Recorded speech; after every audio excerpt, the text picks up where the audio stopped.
latest in the deadly coronavirus. Construction crews at Ground Zero in Wuhan are racing to building 2 hospitals. That as leaders in China say the virus is spreading faster and well beyond the mainland. The virus has already claimed 56 lives and infected nearly 2,000 people.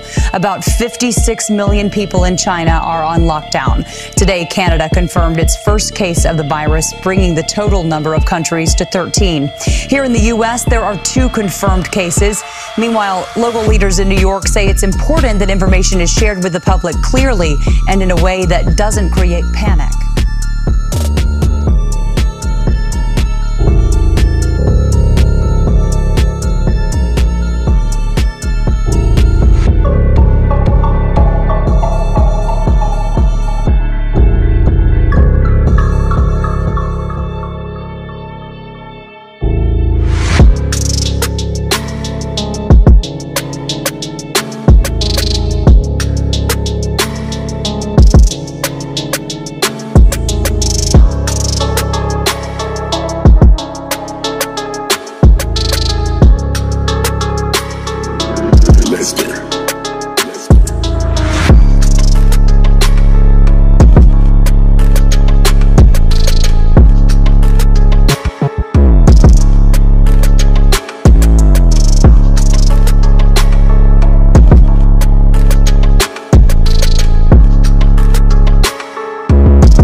Type of movie villain is cashing in at the box office. Contagion was #1 in its opening weekend, and the people who've seen this terrifying story of a global virus are not walking out saying it's just a movie.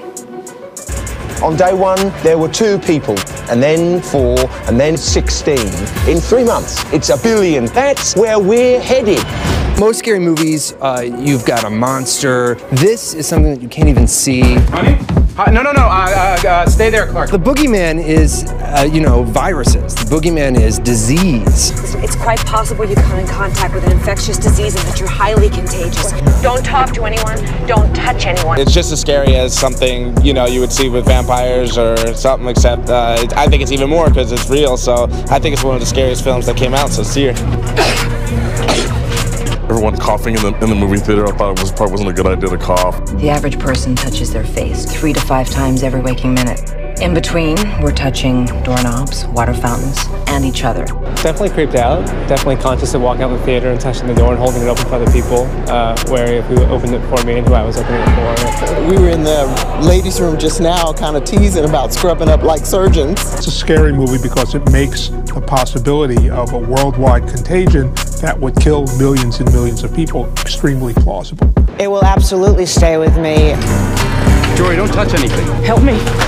It was a plague. I mean, we just witnessed a plague. Oh, the Centers for Disease Control worked very closely with the filmmakers to make this pandemic as real as possible. Could it actually happen, though? For that answer, we turn to the director of the CDC, Dr. Thomas Frieden. Good to have you with us this morning. Give us a reality check. How plausible is a scenario like the one that plays out in the film? Actually, it is quite plausible. We're all connected by the air we breathe, by the food we eat, by the water we drink.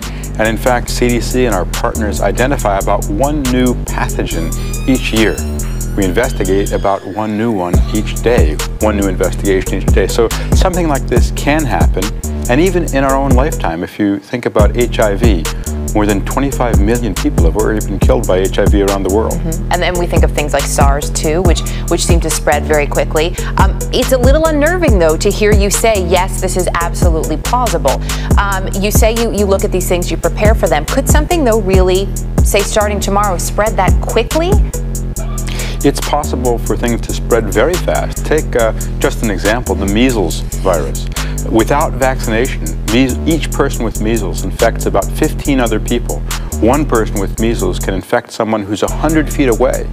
And it's possible even that someone who had measles leaves a place and 4 hours later someone gets in and gets infected. Wow. So sure, this is possible, but what's important is that we can do a lot to prevent it, to reduce the impact as well. So when you were approached by the filmmakers for consulting on the film to make sure they really wanted to make this as real as possible, when you see the final product, which as we mentioned you've seen twice, do you look at this as an opportunity to teach people? Or do you think it's sort of stoked more fear in people, as we heard from some of the moviegoers? I think it's important that people understand that there are people at the local, state, federal, and global levels who are working to track what's happening so that we can prevent this from happening. There basically are a few things that we do in public health. We detect signals so that we can identify soon when a new pathogen is emerging.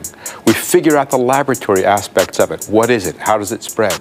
And we figure out how it acts in people, so what's called the epidemiology of it, and then we figure out how to control it.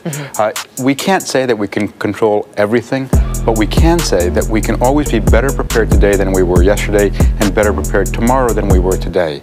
The challenge in this country really is that over the past 2 years, about 45,000 jobs have been lost from local public health agencies. Those were many of the people who would detect and respond to an outbreak such as this one. All right, well, we will continue to follow this, and of course, in the interim, I think people are going to be washing their hands and using a lot more hand sanitizer. Dr. Thomas Friedman, appreciate you being with us this morning.